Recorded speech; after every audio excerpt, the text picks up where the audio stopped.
नमस्कार, मी अश्विनी आणि तुम्ही पाहत आहात तुझं तू खा.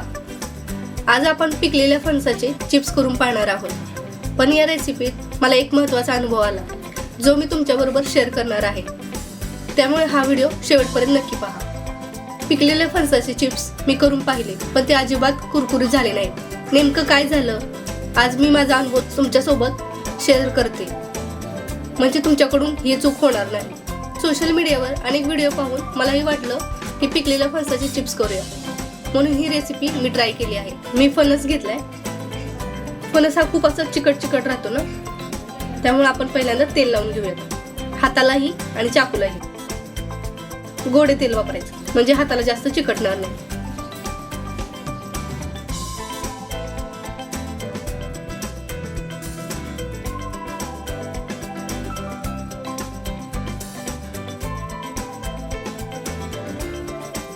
आता आपण कट करून घेऊयात.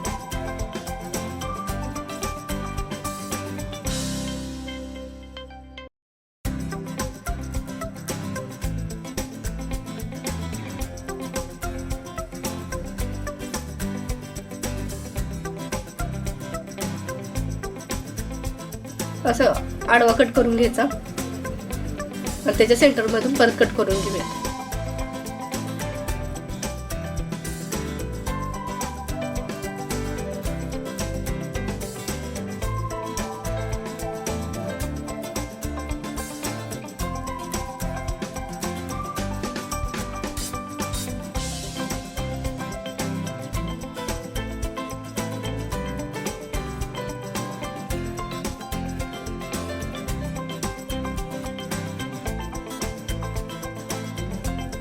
असा पूर्ण फणस आपण कट करून घेतलाय.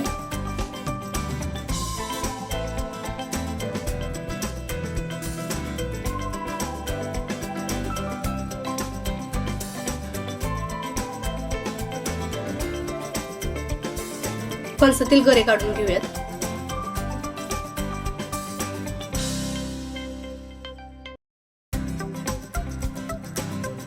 मस्त निघतायत.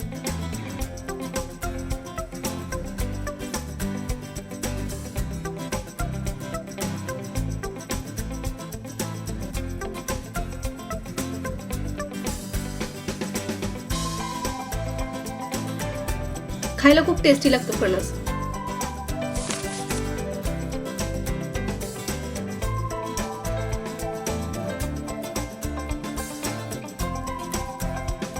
हे पूर्ण आपण गर काढून घेतले. आता आपण त्यातील बिया काढून घेऊया.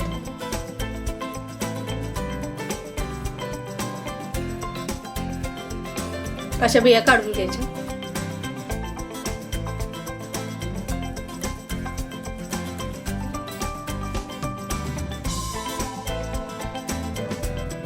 हे सर्व बिया काढून घेतल्या. त्याच्या पाकळ्यात ना सुकण्यासाठी ठेवल्या.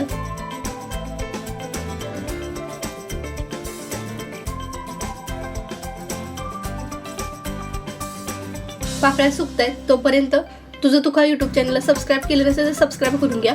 बेल आयकॉन नक्की प्रेस करा. अशा प्रकारे मी सुकवून घेतले.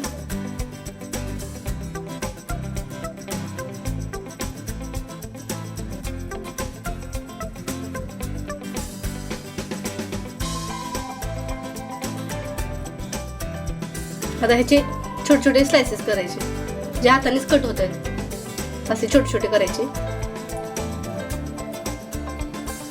सर्वांचे करून घेऊयात.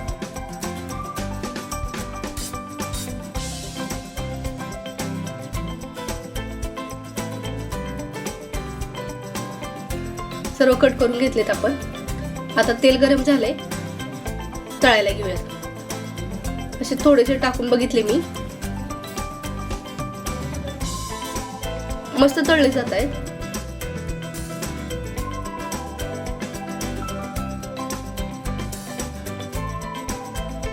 मीडियम आचेवर ठेवायचं. तेल चांगलं गरम पाहिजे. पण मी हा ट्राय केला होता, पण मला ह्याच्यातून कळालं की किती जरी तळलं ना तर ते कुरकुरीत नाही होतात, मऊ पडतात.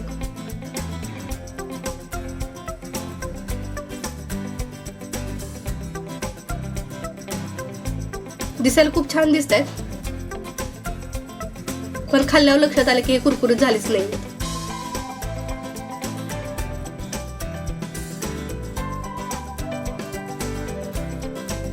अजून एकदा आपण ट्राय करून बघूयात. याचं मुख्य कारण म्हणजे पिकलेल्या फणसात नैसर्गिक साखर आणि ओलावा खूप जास्त असतो. तळल्यानंतरही तो ओलावा पूर्णपणे निघत नाही, म्हणून चिप्स आपले मऊ राहतात. आणि जर तुम्हाला खरंच कुरकुरीत चिप्स बनवायचे असतील तर कच्च्या फणसापासून बनवलेले चिप्स जास्त चांगले होतात. तुमच्यापैकी कोणी पिकलेल्या फणसाचे खरंच कुरकुरीत चिप्स केले असतील तर त्याची पद्धत मला कमेंटमध्ये नक्की सांगा. अशाच प्रामाणिक रेसिपी किचन एक्सपेरिमेंटसाठी तुझं तुका चॅनलला सबस्क्राईब करायला विसरू नका.